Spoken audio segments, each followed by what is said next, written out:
Hello and welcome to School Life Unpacked with me, your host, Natasha Curtis-Ego. Today I am so excited that we've got a guest back who did an earlier episode with us, and we're going to just unpack a little bit more about mental health in our children and sort of talk a little bit more about this because this topic is so important. If you could take a moment to reintroduce yourself, that'd be amazing. I am Sarah Ferguson. I'm an art psychotherapist working mostly with traumatised children who's experienced domestic violence. It is difficult in some days and it's very rewarding in others. I think with any type of mental health work, there's always finding that balance in the reward compared to the challenges of the work. But yeah, it's good. I enjoy it. Definitely, it must be, like I said, rewarding and challenging, but it makes a difference. Today, I'm hoping we can unpack basically a little bit about our children's mental health and why it's so important. If we look at the early years, why is it important for us to focus on children's mental health during these early years, in your opinion? As with like anything, when we're kids, if we learn something, we generally keep that knowledge as adults. We sort of gather all our knowledge when we're children and we take that with us into adulthood. So if we look at mental health, if the more we learn about it as kids, the more we'll take through as adults and be able to draw from that knowledge when we need it. It's just like riding a bike. You learn it young and you can jump on a bike when you're 50 years old and sort of get the grips of it and get going. And I think that's the same with any sort of knowledge, and mental health being the same. The more we know when we're younger, hopefully the easier it is to draw upon it when we're older. Sort of putting the building blocks in place so that if we need them, we can apply them later on. So are there any warning signs that perhaps we can look out for to see if our children are struggling, especially when they're quite young? So if we're looking at maybe notice from maybe being toddlers, I suppose, that they're in they're struggling emotion-wise? It's really difficult. I think everyone's so different. And that's the thing with mental health, is it's such a personal thing to each person, and each child will show things differently. And within the family, that will be shown differently and expressed differently as well.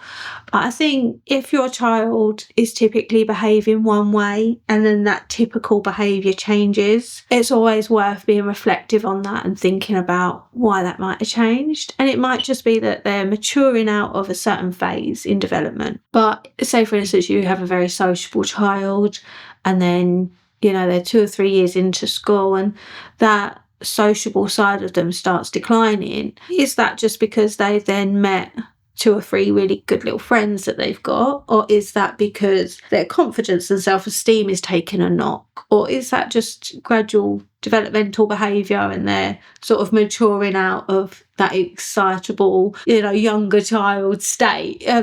It's just, I think the most important thing as parents to be is reflective with their kids and just look out for any changes and to not question them, but think about it. Like, we all change and kids change so quickly. It's hard to keep up with them sometimes. But if you can be reflective about what their behaviour that they're showing and what that might be linked to, is always a good start, just to be mindful of what's going on for them and just try and take that into consideration.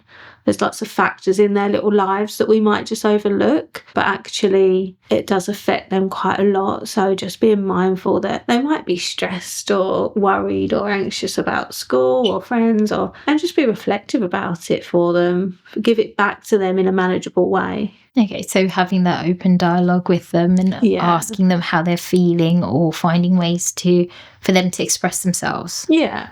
You've mentioned sort of stress and anxious and things like that. How would we give that language to our children to use, or would we use a different language if they were slightly younger? So I think it's about being age appropriate with your kids and giving them back what they can understand, rather than using words and terminology like depression or you seem a little bit sad today, what's happened, what's going on. I get a lot of 6-7-year-olds who come in and be like, oh, I'm really depressed. And when I actually question them about what does depression mean, what's that word mean, they don't actually know. They just say, oh, I'm sad today. And that's okay. We all have sad days. They're not depressed. They're not chronically depressed for 6 or 7 months. There may be a few 6 or 7-year-olds feeling like that.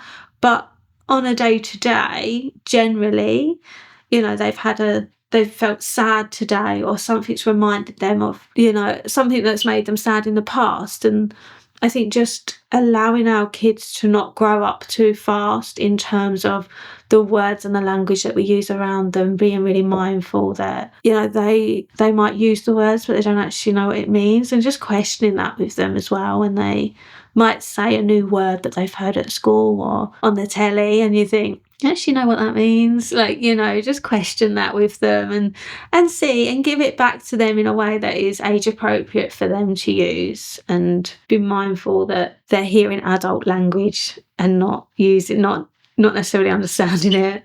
So that brings me nicely to my next question that I wanted to ask, which is, can you explain the connection between brain development and mental health in young children? Because I think we had a conversation before we started recording about how your brain develops and the chemicals and things like that. And we were just amongst us, we were talking about how it would be good as parents to know a little bit more about the brain development, to understand why our child is behaving that way in that point and how that affects their mental well-being. Brains generally don't fully develop until you're 25. So even, you know, a 21-year-old just leaving university hasn't got a fully developed brain. So I think that statement alone is worth its weight in gold in terms of parents being able to adjust their expectations of a child, because even a 16-year-old that is really struggling with their mental health, if you say to their parent, their brains have got 10 more years of development, that's like, whoa, hang on a minute. Like, parents expect their kids to be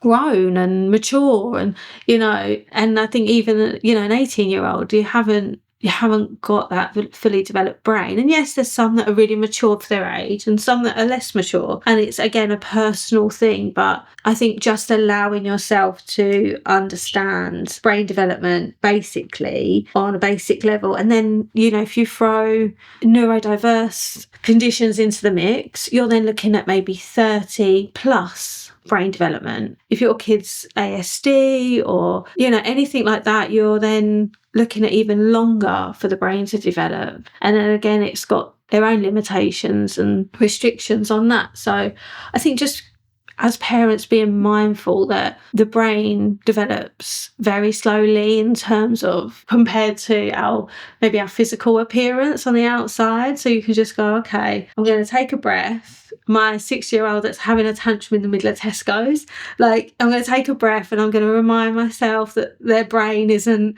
developed, and it might be frustrating, and like, oh, you just get it, like, you know not to behave like this, but they do know not to behave like that, but, you know, their brain isn't telling them that, like, in that moment. Yeah. Their chemicals in the brain are telling them one thing, you know, their emotions are telling them another, and it's overwhelming. And I think for parents to just take a beat and go, okay, where's their brain at? Not what is their body doing? What is their brain doing is probably the better question to ask. Yeah, and with that then, you know, we can think about the expectations we have for our children to rather not act in a certain way. We can lower those to go, oh, okay, that's actually probably quite typical for that age. But there's just generally having a good understanding of the different parts of the brain and what they do in terms of the different, like the frontal lobe. And it sounds quite high tech, but actually when you get into the basics of it, it's just learning what parts of the brain fire off to different things and what chemicals then respond in a way that will affect how they're feeling. So the chemicals in your brain, if they're not quite balanced, they can make you feel more tired or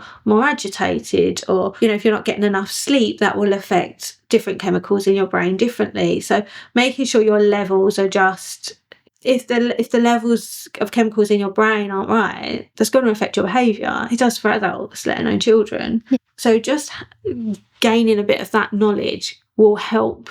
I think will just help have like a little bit of time to think rather than expect more from your kids. So do you think that knowledge will give us a bit more compassion? Like, yeah, knowing probably, that yeah. actually in this moment, I don't know, your adrenaline is surging and trying to get your child to regulate and try and get them back to a good place. Yeah. Our school does zones of regulation, and that's quite interesting because, again, that talks and it simplifies it. That kind of allows you, like, we had a workshop as parents, which allowed us to kind of gain a little bit more knowledge. And you go, oh, okay, I understand a little bit more. Yeah. So zones of regulation, I think there's 5 zones. Yeah? Am I correct in thinking that? And you have a green zone, a blue zone, a red, an amber, or maybe there's only 4. Red, amber, green, blue. Is there only 4? I think it's taught slightly different. Okay. Yeah, go on. You tell me. Oh, what no. you've learned, This is from like memory. I'm apologise if it's completely wrong. I'm sure anybody who goes to my kid's school are going, no, that's wrong. You were asleep that day. But so your red zone is when you're angry and you're kind of in your primitive brain, that kind of thing. Yeah. Amber, you're getting there. Something's upsetting you and you're sort of building up slowly. Blue is when you're down and depressed, or again, we're using that word, but really low and you're not sure why. And green is like the best place to be, and you can sort of be and just and they all overlap, right? Was that what you learned, that they like sort of they can interlink? So you can be a bit sad about something, but also within that you can be excited about something else, but feel them both together. So you could have turned up at school being sad because you've left mum at the gate and you're crying, but also, you know, there's pizza at lunch today because it's a Friday. And do you know what I mean? Like you can be both. So maybe not to pigeonhole kids so much as like, oh, you're feeling this today. Like actually it's just this moment, and just allowing that moment to pass as well. Like don't stick with it. They mentioned that the idea of allowing them to sort of work through that emotion in that moment, and that will help them be able to sort of identify it a bit more and explain why they're feeling that way, and hopefully with that explanation bring them out of it as well. Yeah, because you're giving them understanding. You're giving something that's so sort of strange to a child. There's nothing tangible there for them to understand. So if you're giving it words and language and you're giving it a narrative, that helps them think about it. Whereas if it's just like these loosey-goosey terminologies that they don't really understand, and they're just like, are just getting more frustrated and more overwhelmed because they're not thinking about what's happening to their body. They're not having any understanding about how environmental factors are affecting them or making it worse, or, you know, there's not the right person to talk to, there's not the right environment for it to be discussed, you know, it's just building up and then you get the acting out. Whereas if, you know, all those things can be thought about and fed back to a child in a way that they can understand it, you're almost there with it, you know, they can then learn to do that by themselves. And that's what you want as an adult.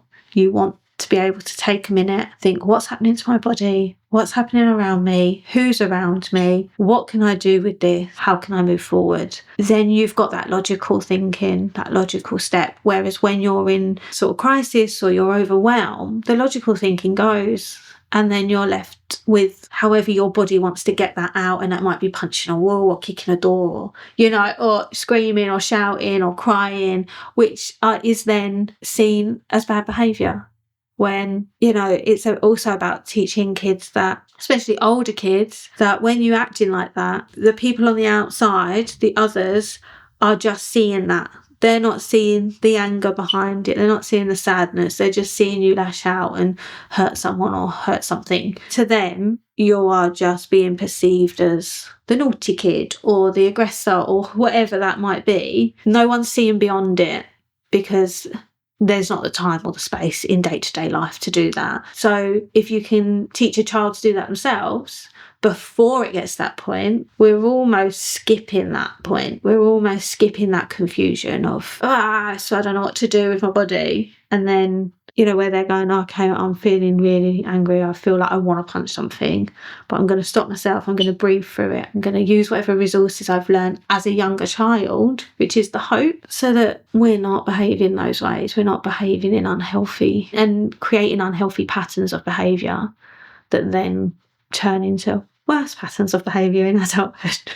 So you're almost giving them a toolbox to be able to cope with everything. So that would be how we can support sort of that kind of our little children, so that as they get older, they still have that knowledge. And there's so many resources out there. We are quite lucky in the time that we're living, because even though it does sometimes feel quite helpless as a parent, there are so many resources that you can tap into. Even just physical resources, like online, there's some really good like emotional wellbeing games you can buy, card games and toys, and like as much as fidgets, the phase of fidgets has sort of come and gone now with our kids, but fidgets are great to have around, just lingering around, so that if there are those days when you need to have a conversation with a child who might be struggling, you know, if they've got something to play with in their hands, they've got something to occupy their brain and keep them sort of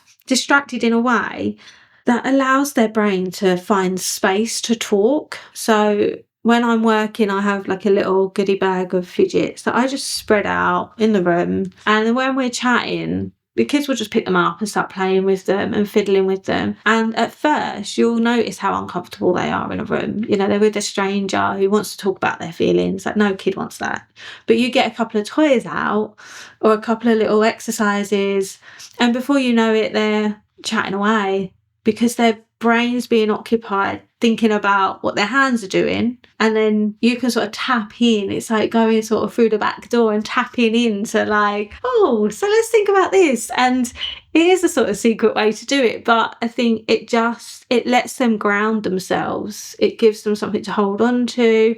Even as an adult now, I often pick one up and I will use it when I'm chatting because I'll feel uncomfortable or nervous. There's some really cool, fun, emotional card games you can buy them off all the cheap apps that we've got on our phone. I won't mention them, but like, yeah, there's some really cheap ones and they're really fun, and they'll be like a picture of an emotion and you can spread them out and go, oh, why don't you choose one you felt today, and I pick it up, and then that's your way in. That's your way into that awkward conversation. Or there's another one I've got at home where it's got 4 categories, and you pick it up and it'll be like, oh, tell me about a time you felt really excited. And then they'll tell you about a birthday or whatever. And then there's another card will be like, tell me about a time when you felt really, really sad. And then you can tap into that and we can think about what was happening in that time. And you can also, then it gives you a bit of understanding how they perceived that situation, because as a parent you'll probably know what they're talking about and you'll probably know actually the reality of that situation, but the child perceived that as them missing out on something that their brother was invited to and they weren't, or know, like, you'll get their perspective of it. So I think the games and the resources that we can now buy online are like so valuable, and it's so much easier to get the conversation going than like, come and sit down and tell me how you're feeling, because no kid wants to do that. This is true. Like, they don't, and that's where the art therapy comes into it as well. We'll draw it out, or we'll do something fun out of clay and have the conversation whilst we're creating. It's just a different outlet for the brain to understand it than just that dry, sit down and tell me how you're feeling. This doesn't work for adults very often. It's not going to work for creative children that want to buzz, like they're buzzing off the wall and you're trying to get them to sit still and talk about their emotions. Like, it's difficult, but there are ways around it, and it's about using what we've got and being reflective with it. These are things parents can do one-on-one with their children or after school, just to check in, and it's sort of a more fun way to find out what happened. Yeah. Because I think I'm probably a questioner. I'm like, so what did you do today? Yeah, I do that. And I get the nothing. I'm like, so a whole day at school. Yeah, you learnt nothing. Great. Yeah. Did you play with anyone? Oh, yeah. Yeah, and they're like, who did you play with? And they're like, especially my daughter who's just gone into reception, I don't know their name. I'm like, oh no, like, come on, give me something. I need to know something about your day. But kids are they're away with the fairies. They played whatever they played at lunchtime, and the people's names didn't matter. But I found, like, when you were talking about drawing and things, I found my son likes to tell his roughly, not the whole day, but he'll tell his day roughly through drawing. Yeah. He'll draw like a picture of a playground and be like, oh, this is me and so we're playing this. And I'm like, oh, did you play that today at school? And I'll try and sneak in a question then. And then he'd be like, oh, no, but we did the other day, or we did this. Or so he is trying to break down his reality into a reality I can understand, if that makes sense. Because like you said, they may not have the language or they're not really as bothered as we are about their day in some ways. And like, how was your day can be quite a big question. Because the start of their day might have been good. But then they had something in their packed lunch they didn't like, and that wasn't good. And, you know, like then they had a teacher in the afternoon who shouted at them, and that also wasn't very nice. But they got to go to the library, and that was fun. Like, it's not a one-word answer. So in their little brain, it's like, well, what do I say? I'm overwhelmed. I don't know what part of my day was. Like, you know, they don't know what we want as parents. And I think also asking them quite vague, large questions can be quite daunting for them. So they're like, I don't know. I don't know, stop asking me questions response. So yeah, maybe it's about specific about like being reflective. And I think it's what you said earlier. It's getting them in a space where they're maybe preoccupied with something else and it's more relaxed. And with the fidget toy, like you mentioned earlier, they're so focused on the fidget toy that when you're asking 1,000,001 questions, they don't feel the pressure of the question. They're more engaged with something else. So it's that kind of, like you said, getting their body to relax in a way to get their mind to function, you know, somehow. Like an offsetting of sorts, maybe, which makes them feel balanced.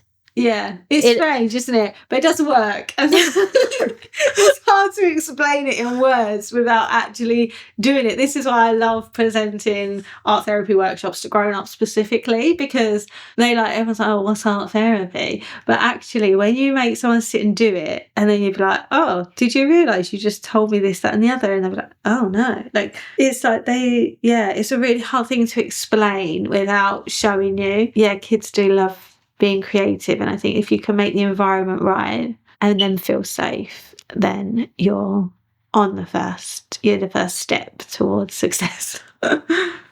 So how do you think schools can help support parents to tap into that, having that safe environment emotionally at home as well as at school? Do you think, how can they both work together? In my opinion, my personal opinion, I think psychoeducation should be part of the curriculum, and I think it should be from reception age. I think just understanding emotions, let's name that feeling, let's put a colour to that feeling. Like, and a lot of schools do this, so don't get me wrong, but I think also just having the discussions with kids about, okay, so when you feel mad, where do you feel it in your body? Is that in your tummy? Is it in your fists? Is it in your head? Getting them to connect their mind and their body is the first step, because their body is telling them early signs of how they're feeling, probably before they're even mentally going, I feel mad. Your palms might be getting sweaty. You might be feeling hot. You might be feeling sick. Like, and the same with, you know, positive feelings like happy and excited. You know, you're getting butterflies in your tummy. Is that through excitement or is that through anxiety? Like, they're very similar in the way they feel. So I think just connecting the two, always great. And I think these conversations could quite easily be put into the school curriculum and done in a fun way. So normally in my sessions as an art therapist, there's 2 activities that I'll do. There's like an island activity where it'll be like, create your island, your own world. What would you have in it? Who would you have in it? What would the weather be like? What plants would you have? What food? Just so I could get like a general idea of that child's inner world. Then the second would be, okay, let's think about you. Let's think about how you feel. Can you name the emotions that you feel? Get them to name them, put a colour with them, and then draw like a little body-shaped person. Let's colour in where you feel each emotion and what that shape might look like. Like, you might draw zigzags on the hands because you get mad then, and that's quite a sharp zigzaggy shape. Or, you know, when you're feeling happy and safe, you might feel like little love hearts in your chest because you're comfy and you're warm, and you know, and like big angry eyebrows when you're mad. And, you know, kids will draw all strange different things. But just the very basics of getting to know how much that child already knows about themselves and their feelings, but also then how we can add to their knowledge from as early as 4 and 5 years old. And then as the years go on, it can be adapted to each year group the terminology can be changed to more mature students, and the activities we can do, we can cross over into like more complex emotions like empathy and compassion and stuff like that, feeling for others. And my daughter's school do a big workshop every year. Every class do it in some way or another about respect. One of their school values is respect, and they do that right from reception right through to year 6, and that gets adapted for each year. And I think that there's so much more scope for that to go in, respecting others, respecting yourself, and then added on to that are other emotions, other values, other morals that we could then teach our kids from as early as 4. Why not? And then those workshops can be sent home with the parents, so the parents can then follow that through at home. There are these little steps that wouldn't actually take much time or effort, but would get the thinking started. Because I think it's the lack of thinking and the lack of reflectiveness that we're missing. And that's where we could really be building our skills and knowledge for mental health. Because in theory, if we can teach them how to cope when they become adults, hopefully less people will get to crisis mode, right? Into crisis. Yeah, in theory. You would think, in theory. I think obviously there's always going to be those major life events that will knock someone off their feet, and like things like bereavement and stuff you just can't plan for, and they hurt, and they do lead us into all sorts of spirals of thinking and feeling. But the day-to-day, the little stuff, someone not saying something very nice at the shops, or you feeling like you're not being considered by someone, or the little stresses that life throws at you, those things maybe wouldn't feel so big if we had the resilience and the robustness to deal with it in the first place, to know that they're going to pass. Those things are going to pass. We're going to feel different. We're going to feel better. And to not hold on to things as long as maybe we do. And get them out in different ways. So rather than holding on to them, you can get them out in healthier ways and scream into a pillow, and that's fine because no one's getting hurt, but you're feeling better at the end of it. So, going to the gym and punching a punch bag as if it's someone that you met in the street, or, whatever that is, it's a healthy way to do it. No one's getting hurt. You're not getting hurt, but you're getting that emotion out and that sort of bad energy out of your body. And that will look different for everyone, and that will look different for every child and every family. But there's definitely lots out there that you could do that are more healthier strategies to cope with the everyday little things. And so it's just teaching our little people those coping strategies in an age appropriate way for them. That gives them the tools later on, and adapting as they get older. Adapting it to be more age appropriate as they get older, and more engaging as they get older as well. What you would do with a 4 to 5 year old, it's not what you would do with a 15 to 16 year old, obviously. But there are, I see many a teenager that come in and they can't even recognise their emotions, and they can't recognise emotions in others. And then, once you get into it and you start exploring the different emotions and the different levels that those emotions come with as well, that's when the work begins, because they're starting to put together the pieces of this very strange concept, that doesn't have anything tangible to hold on to. It is about how you perceive it and how you understand it. So I think the more work we can do on that, the better we will be in the long run. As a parent, when do you think would be that point where you should consider professional help for your child? So if, let's say, when do you know they need more than you can give them? I know it's a big question and it's not meant to sound so big, but I mean, as in, is there a few signs where you think, as parents, that's possibly when you need to seek help? If I came to you and I said, this is what's happening. Yeah.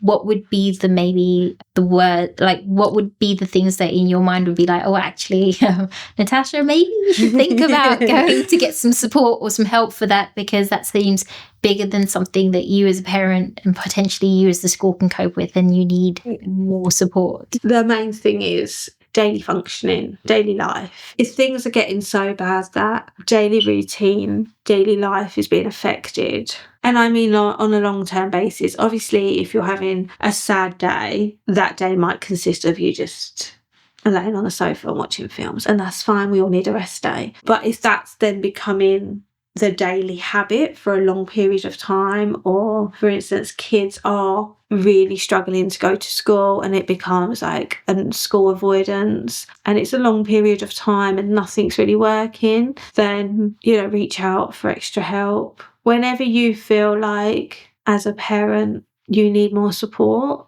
then reach out, because there's so many different places you can reach out to. It's not, and I know the schools can be quite, I don't know what the word is to use, it can be very hard to penetrate into a school and get the help you need from the school. They've got hundreds of other students to deal with, and I think kids can get lost quite easily in a school system, especially in a larger school. But there's school nurses, there's the school admissions team, there's CAMS, there's charities. Like, it depends. Who are CAMS? Sorry. So CAMS are children and young people's mental health service. Okay, so is that through your GP? So that would be GP, yeah. Okay, so your GP would refer you to... Yeah. Well, CAMS have a self-referral as well. Oh, okay. So a lot of places you'll find do actually have self-referrals now. Things more to do with neurodiversity, such as an autism diagnosis, things in the Southend area particularly, we would go to the Lighthouse Centre for. Okay. They need to go through your GP. Services such as CAMS, any help that you might find through SAVs, through City Family, they're all mainly, from my knowledge, self-referrals. Got Autism Outreach, that's could be a self-referral.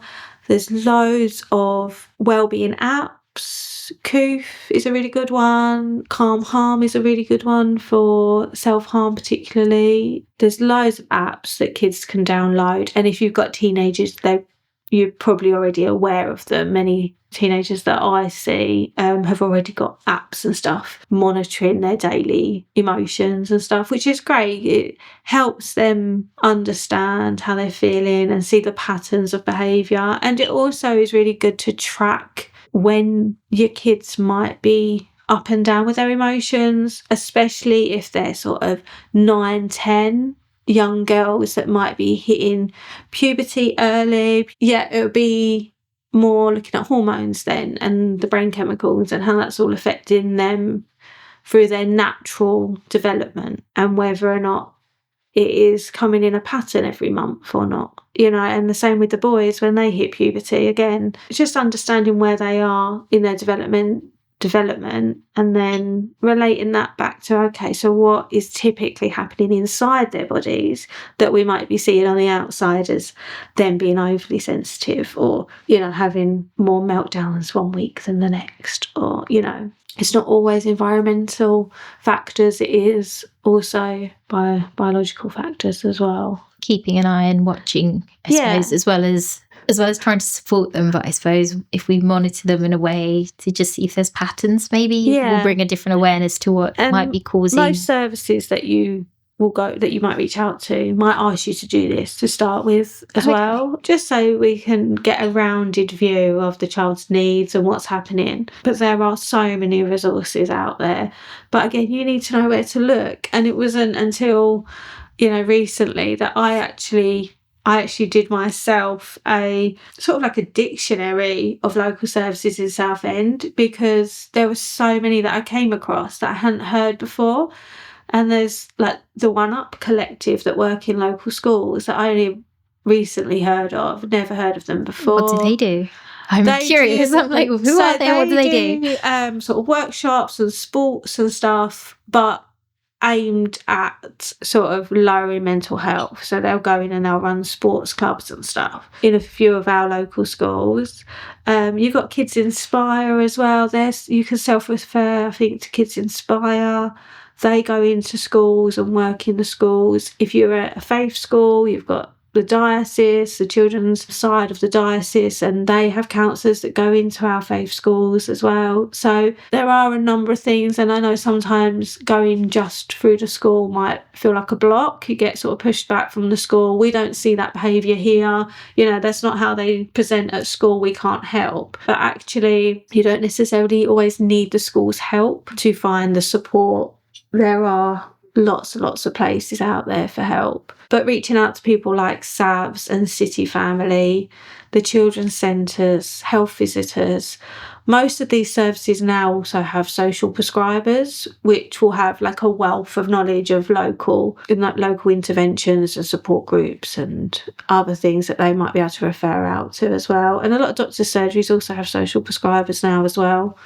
So it might be worth giving the doctors an email and saying, have you got a social prescriber on your team? Do they know any services that could help me and my child with such and such? Or, I know SAVs have a couple of social prescribers as well. So, may I ask what a social prescriber is? So a social prescriber is someone that prescribes social interventions in a way, sort of. Okay. I don't know if that terminology is 100% correct, but so it'll be someone that works within a team, and they will be the person that if they get someone come in and their service may not particularly be able to help, they will be the person that knows of a number of other services in your local area that they could signpost you to. A human Google. With local knowledge. Sort of, yeah. Actually, that is probably a better way to describe it. Yeah, in a way. They sort of know what's available in your area that best suits you. So sort of instead of you going and knocking on every single door, they'll say, okay, our door isn't the right one, but this is where, we can take you. And also, like, when your kids might have gone through, say, like CAMS, if they've gone through the children's mental health service in terms of the NHS service, it might be that they've had their intervention with CAMS, and due to the NHS waiting lists and whatever, they'll then get discharged, but it doesn't mean that there's still not a need there. Your child won't necessarily not be feeling sad anymore or anything like that. There still will be a need. So again, CAMS will signpost you on to community services that might keep checking in with you, or it might just be that, okay, we've figured out that your child is, missing social connection in some way or another. So we're going to send you off to a youth club or something that you can just pop into and keep you keep tiding you over as such. So they can help with your emotional well-being and sort of just make sure you don't get back into a place where you're struggling. Yeah, just so that there is some support, that you have somewhere to go when you feel you need that extra little bit of support. What therapies and interventions have you found, like, in your experience, have been the most effective with the under 10s? Is there anything that is like stands out to you, or are you going to be like art therapy all the way? I will forever say art therapy is the best, but no, it depends on the child. But the creative therapies as a whole work so much better with the younger children. So creative therapies will be your art therapies, your music, your drama, your dance, all that expressive stuff. Because they don't have the language, they can't verbalise how they're feeling, so they want to show it, and whatever we can give them. But even now, like, we have Lego therapists where they use Lego building to help kids. And actually, at first I was like, really, what? And then thinking back on it, one of my early sessions as a newly qualified therapist, I had 2 young girls in the refuge, and they were playing away and building with some bricks. And I said, can you tell me what you're building? And they said, we're building a house because the bad man's come in. And then, they then played out this whole scenario with this house and them in it. And this whole scenario came about, but that all started with them playing with a few bricks. And I think actually giving, play therapy is great because they can find their narrative. They can tell you their stories. But I also do think family therapies and systemic therapies are really, really helpful. The child might be the one showing the signs of difficulty, but the child might not be the cause of the difficulty. It's sometimes about looking at the wider environment of that child, and they might just be the one that can't hold it as well as the rest of the family, whatever's going on. So I think family therapy is great because it looks at the whole system around that child. And I think to bring a child in and say, they're acting like this, you know, we want you to make them better and for them not to do this anymore.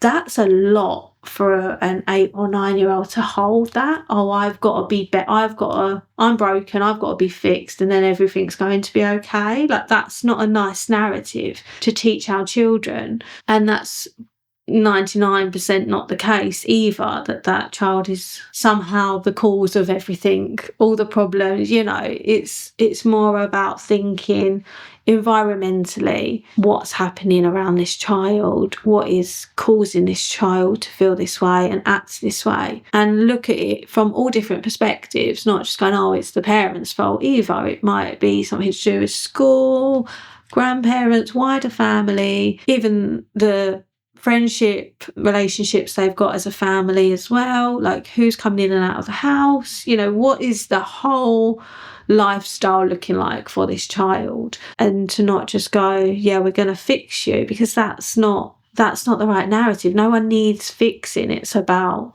let's understand, let's explore, let's be curious. The more curious we can be as professionals and as parents, the more we're going to understand, we're going to learn, so the better we're going to be able to support. I suppose it's a holistic approach, isn't it? It's not just you with one problem. It's actually what's the causation perhaps behind what's happening. And if you can get to that root, it's looking at language. And teaching our children to speak and identify what's going on through a way that they can at their age. It's seeking help if you need it, and it's looking at the wider picture.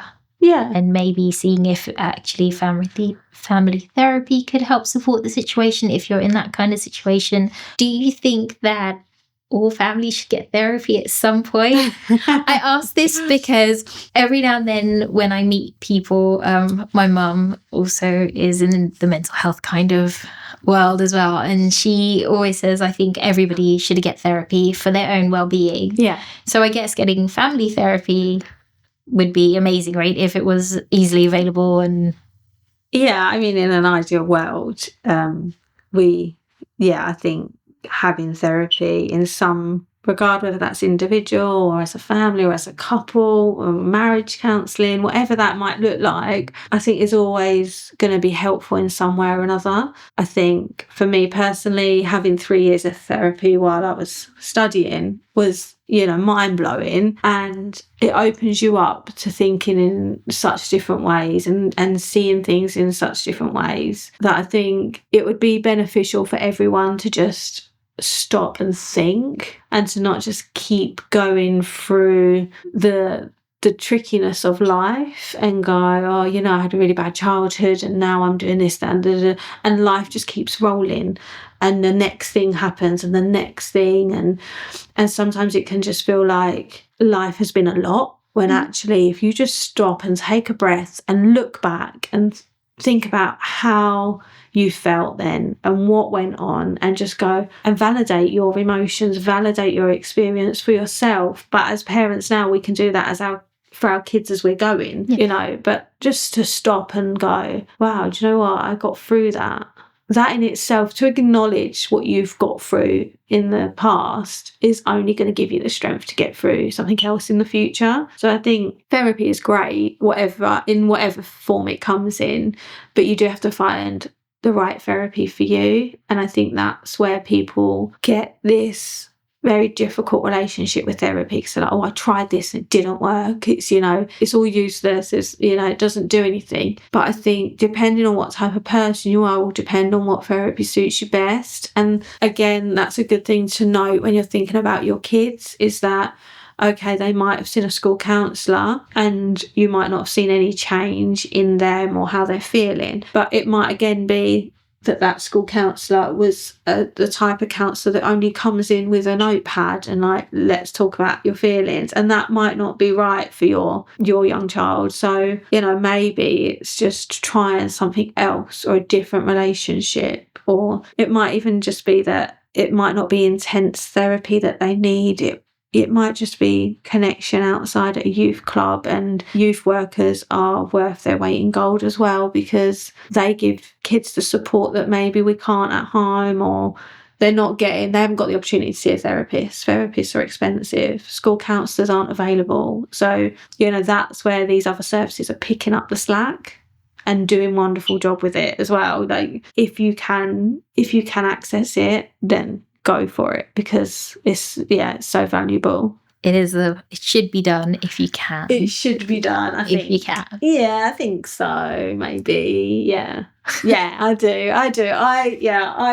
I think therapy's great, and I think people should try it at least and try to be reflective. Do you feel that there's still a lot of stigma in our country about going to therapy? Yeah. And I think if there's stigma for adults going to therapy, there must be stigma if you put your child in therapy as well, especially if they're quite young. I'm sure people will be like, well, my child doesn't need therapy. They're resilient. They'll bounce back. Yeah, and I think to some extent, like, you know, putting a 5 or 6 year old into therapy as such maybe isn't necessary. But that's where art therapy, play therapy, all your creative therapies are great, because it's not a full-on intensive psychoeducational therapy. Yes, there's a part of that. There's a part of teaching your kids young, but also it's just a safe outlet for those young kids to get their emotions out, especially if that is what they're struggling with. It's just a safe place with someone that's not necessarily their parent, that doesn't have the same rules, and it's not the house that's going to get trashed or whatever. You know, it's a safe environment for those kids to express themselves and to be validated and to be heard and to be seen. And I think when you really get down to the roots of therapy, that's all we all really want, is we all just want to have a voice, and we all just want to be validated in our emotions and just go, it's okay to feel like that. Like, that's all we really want. And I think that comes for everyone at all ages. It's not just an adult thing. But I think the stigma is really damaging, because, you know, if you look at it in terms of the body, your brain, your mind is part of your body. I would argue it's probably the most important part of your body. You know, if you took your son to A&E because he fell over and hurt his arm, no one blinks an eyelid. But you take your son to a mental health service because his brain isn't feeling very well, there's something wrong with you and your family. Like, that's not a balanced view. And I think it's really unfair, and it's so damaging to our children, because they're also growing up with that stigma. It's not changing. Maybe it is slightly changing, but not quick enough. We needed more progress quickly. Yeah, definitely. How can early mental health support prevent problems such as anxiety, depression, and behavioural issues later in life?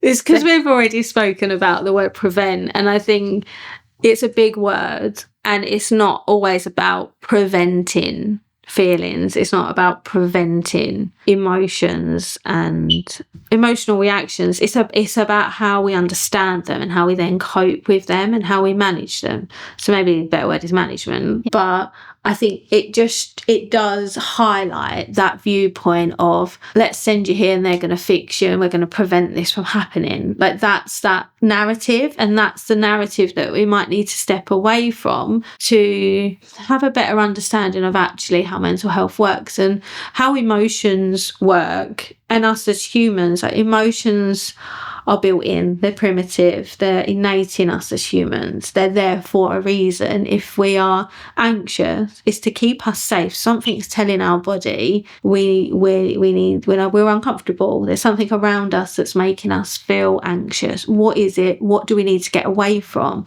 You know, in our primitive state, that probably would have been like the sense that a tiger was hiding in a bush somewhere as we're, you know, walking through the jungle, whatever that might be, you know. But now, living in our world now, you know, it's we have different anxieties and different worries, but the feeling in our body is the same. We're still those same creatures that walk the earth. So it's about understanding that we're going to feel this way. We're going to feel sad. We're going to feel frustrated. We're going to feel mad. We're going to feel all of it. But why are we feeling it?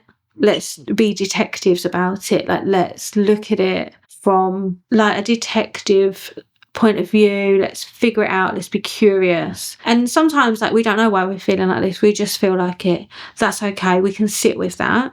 We can scribble that out. We can punch it out at the gym, or we can run it out, or we can whatever works for you as a person to get past that uncomfortable feeling, because it will pass. You're going to get home, you're going to have something to eat, a good night's sleep, and the next day feel maybe different. But if we don't do anything with it and we just let it build and build and build, it becomes exhausting, and then we're not sleeping right, and we're not eating, and we're not resting. We're just continuously going on that same cycle of we're going to feel like this and that's it, and we're stuck. Whereas if we can go, okay, I feel like this now in this moment, and this is why, this is what my body's doing, this is what the chemicals in my brain are doing. Okay, that's fine. I'm going to put my favourite TV programme on, I'm going to make a cup of tea, I'm going to sit with it for a couple of hours, then I'm going to get up, have a shower, move on with my day. Like, it's about thinking past it.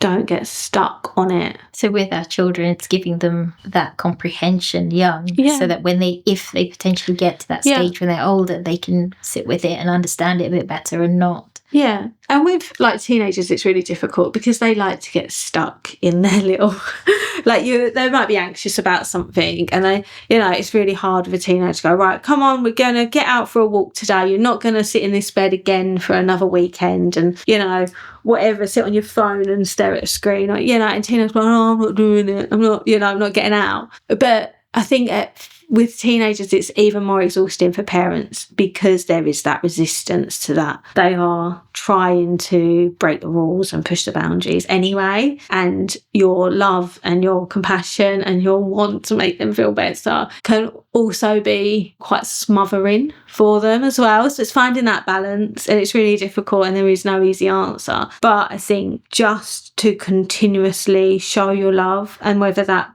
get shouted at and screamed at and get completely rejected, the next day do it again maybe in a different way, but reach out to them again. Just go, oh, I'm here if you need me. Like, it might get pushed back, and it might be like that for 6 months, but that's their teenagers. They're just growing up. It's part of their development. But I think, it's about breaking those habits of I'm going to sit and rot because I don't feel well. That's fine for a day or two, but let's not make that our pattern of behaviour when we feel like that, because that's going to turn into long-term depression. Okay, so if we go back to the early support system, that would be, in a way, hopefully, because it would kind of teach them that's not what we do. Yeah. When we're feeling like this, let's manage it differently. Yeah. Not prevent, but manage it differently. Yeah. And it might be your kids might have had a really tough week at school, and you can just see that they're exhausted. And to just go, okay, tomorrow we're not going to leave the house. And that's fine. I think there's a pressure as parents as well these days to be got to be doing. I took my kids to the Sea Life Centre, I took them to the park, I took them to the beach. We're going to be doing. We've got to go back in on Monday and say what a lovely weekend you've done. When actually, no, we had a rest weekend and everyone recouped, and we had a lovely Sunday dinner, and we watched crappy films on the telly, and we just rested. And to teach them that that's okay, to go, actually, it's been too much, and we're going to sit and do nothing and just enjoy each other, get the board games out, and make sure we all have a nice shower and a refresh and a bath and take care of ourselves. And just the importance of that alone, teaching them those habits as well of all right, we might feel rough and we might not want to go out and see the world and talk to people, but we're going to look after ourselves, and this is what this looks like. And managing that as well. And then the next week, they'll be oh, we've had a better week, let's go and do this. And having that dialogue, commentating that for your children, so they know that you're not just having a lazy weekend because you can't be bothered. It's because we're resting. It's having that narrative, teaching them that those practices, rather than just going oh, this week we're doing loads and loads and next week we're not doing anything, and them not understanding why. So it's teaching them it's okay to stop. Yeah. To take a moment and to reflect and to recharge. Yeah. Because like you mentioned earlier, there is a lot of pressure on parents to have your child in every club you can possibly put them in and continuously keep going. But I noticed over summer that when we were extremely busy, my kids would be extremely tired, and then they would struggle because they didn't want to do everything. They just kind of needed some downtime. So, I mean, then the colds come because they've been doing so much. We've had so many late nights. So it made me realise that actually when we have our more relaxed summers, for us, that works better. The balance, a few things, but a few days off, and not continuously trying to pack as much as I can into 6 weeks so that when they go back, like you said, they can say, oh, we did so many things, but actually it's okay to stop. Yeah, it is. And I remember my auntie telling me years ago that she did it with her children, and they used to do like 1 day out, 2 days in, 1 day out, 2 days in the summer holidays. And they didn't, they weren't wealthy, they didn't have a lot of money, but she would take them to the beach or to the park, and then they'd have 2 days at home, like 1 day to get the house tidy, do all the chores, another day just to relax, and then they were out again.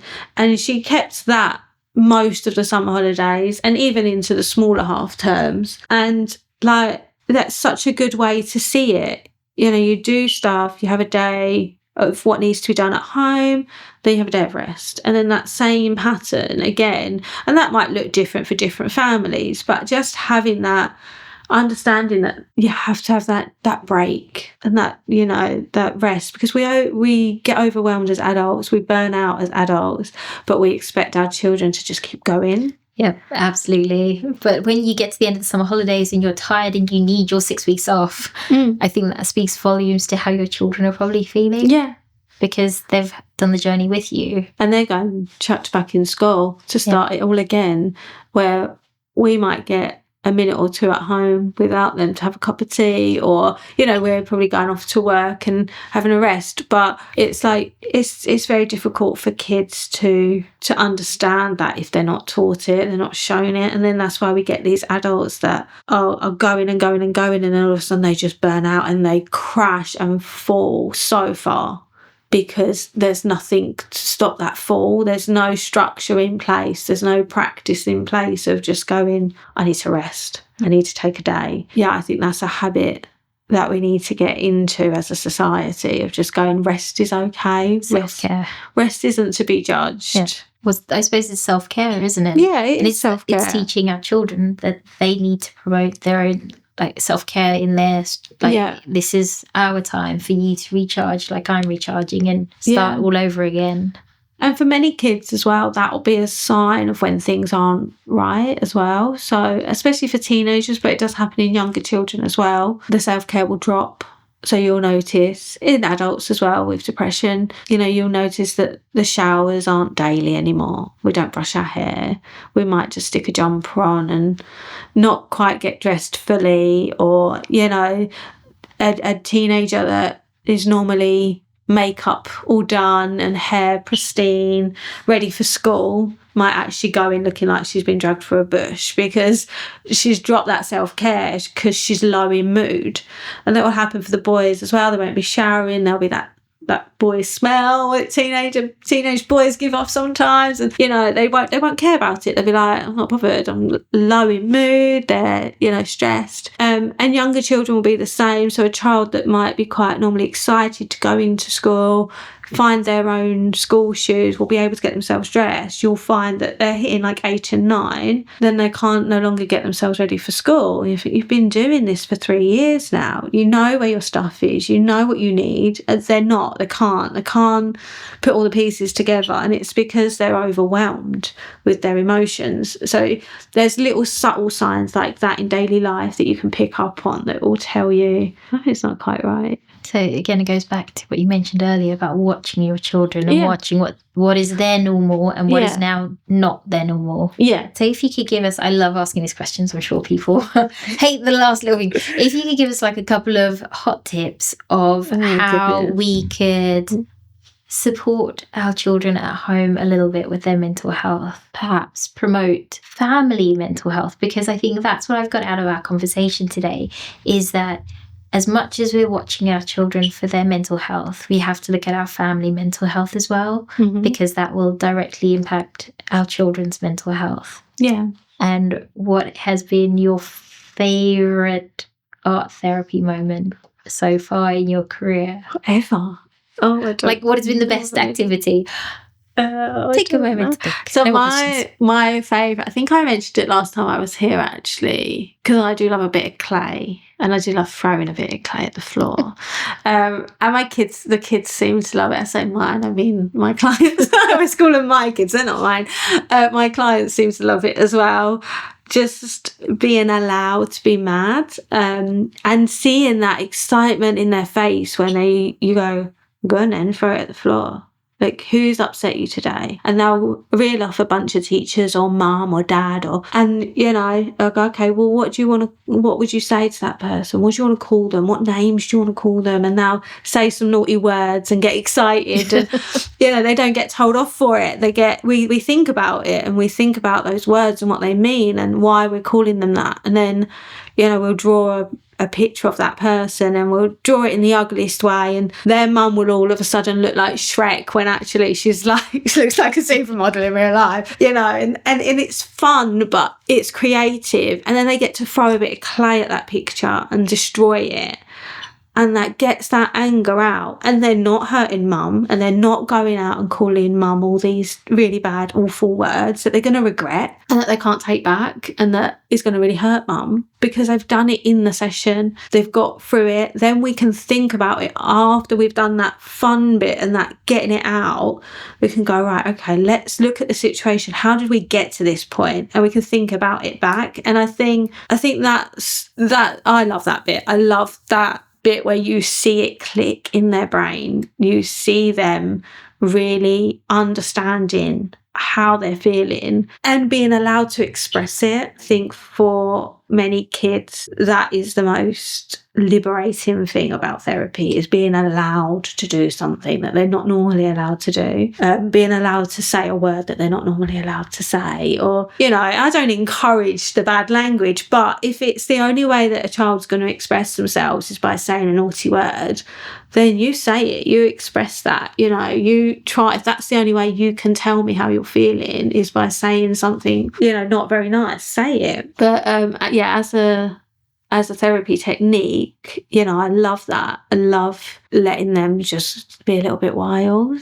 Well, no, you're right, because in most situations you have to behave a certain way. You have to sound a certain way. You can't let the rough edges out. Yeah. So to be allowed to do that in a safe environment, I'm sure, like you said, it must be really therapeutic and exciting, because it's like it's out and you can deal with it, and then you can work out what the problem is from there. Yeah, and I think maybe incorporating that into family life in places is also really valuable. So if, like, for a top tip, if you can allow a space, a time for your kids just to be a little bit wild, to be, if that's in the garden with a bit of paint and a bit of mud or something, and just be like, think about a time where we were, really mad or whatever, and just let them go, let them get it out, and then have that discussion afterwards with them about, I didn't realise you felt like that, or, when I thought that was a really fun day that we had, and you might have, it's just a miscommunication sometimes. So I think incorporating these little techniques into daily life, and it's easier said than done, don't get me wrong, I understand that, and you have to really work hard to do it, but it's worthwhile if you're going to understand what's going on for your kids. Definitely taking that extra time. And I like the idea of wild time. We're going to have a wild time. We're going to have a wild time. But in a safe way. In a safe way, but just in an expressive way. So there's also that teaching that things don't have to be said to be understood. you can draw something, you can journal it, you can act it out, and it's going to be seen and it's going to be heard, and it doesn't need to be the right words to come out, because I think for a lot of our kids and a lot of adults, the words don't quite match how we're feeling, but we say them because it's the closest thing we've got. Whereas if we're drawing something or we're acting something out, there's a whole nother language there to use. I like that. Well, thank you so much. I feel like that's a really nice place for us to come to. And thank you so much, Sarah, for your time. And I hope you come back again, because I feel like there's so much when it comes to mental health. Yeah. And I feel as we are becoming more and more aware of ourselves, of our children, how they're developing, of how our brains work, of the chemicals and all of it, it's endless, and it's something we need to constantly be mindful of, is how are we doing mentally, because it impacts us physically. Yeah, definitely. Thank you for having me. Thank you. Thank you for joining us on today's episode, and we truly appreciate you listening. Don't forget to turn on your notifications, subscribe and follow to stay updated on future episodes. We look forward to seeing you next week.